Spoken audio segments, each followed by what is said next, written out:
Training is teaching yourself and others, and although it goes by many names, it is not as complicated as it seems.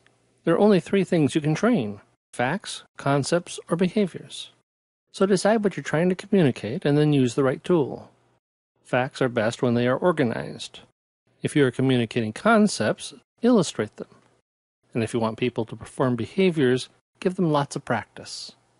These 3 categories describe the form of the information, the way in which we process it. True facts and false facts are processed the same way. Facts need not be true.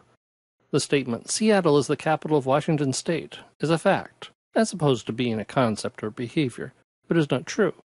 Olympia is Washington's capital. But we learn false facts the same way we learn true ones. The truth is independent of its form. Facts are details, small bits of information. They include names, dates, phone numbers, checking balances, social security numbers, and most of the course content from kindergarten through graduate school. The best way to teach facts is to organize them.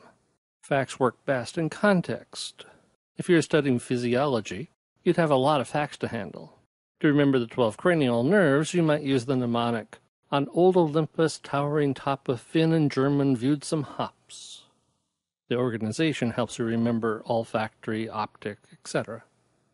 Concepts are rules. They're easy to learn, easy to transfer to new situations, and easy to share with others. The best way to teach concepts is to have lots of illustrations. For best results, limit yourself to 1 point, and give multiple examples of that concept. If I are trying to share the concept that concepts are widely used, I might say that we like concepts so much that we are inseparable. Then I'd give illustrations. We travel with our prejudices, drink with our sorrows, jog with our status symbols, work with our insecurities, sacrifice our principles, and salute our achievements. And on I go, until you got the point. Behaviors are the things we do.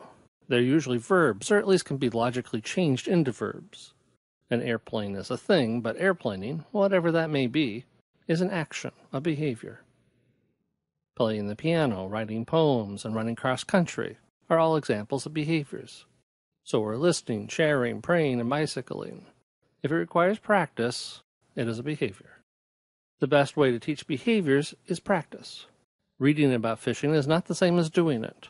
So training that focuses on the acquisition or improvement of skills works best when you're given lots of opportunities to practice those skills. Here's what to do. Pick an area and decide whether to emphasize facts, concepts, or behaviors. For example, golf has facts, concepts, and behaviors, so which technique do you use? There are very few facts in golf. You have to know the names of the clubs and their shape. You have to know that a golf ball is small and looks a lot different from a basketball. These are facts, but there are so few of them that we don't usually impose much organization on them. Just as golf doesn't have a lot of facts to learn, conceptually it is a pretty simple sport. You take a stick and hit a ball into a hole. The difficulty comes when we want to convert concepts into behaviors. Hitting a golf ball in a hole is a lot more difficult than learning the rule. It takes a lot of practice to improve your golf game. Clearly, golf is primarily behavioral. The best way to train someone is to focus on behaviors. Studying golf vocabulary, reading golf magazines, or swapping golf stories with golf buddies is not putting the focus on doing. A factual or conceptual understanding of golf won't help your golf game. You have to get out there and do it. Here's another illustration. I must be teaching concepts. I'm giving lots of illustrations. Sales training. There are some facts in sales. You do have to know the price of your widget, and you have to know its advantages over the competition. But most companies don't want their sales staff to be able to list the products alphabetically. The emphasis really shouldn't be on facts. Similarly, there are concepts in sales training. There are official and unofficial rules to learn. But understanding how eye contact improves communication doesn't matter if you're not selling. Like golf, selling is doing, and the focus should be on practice.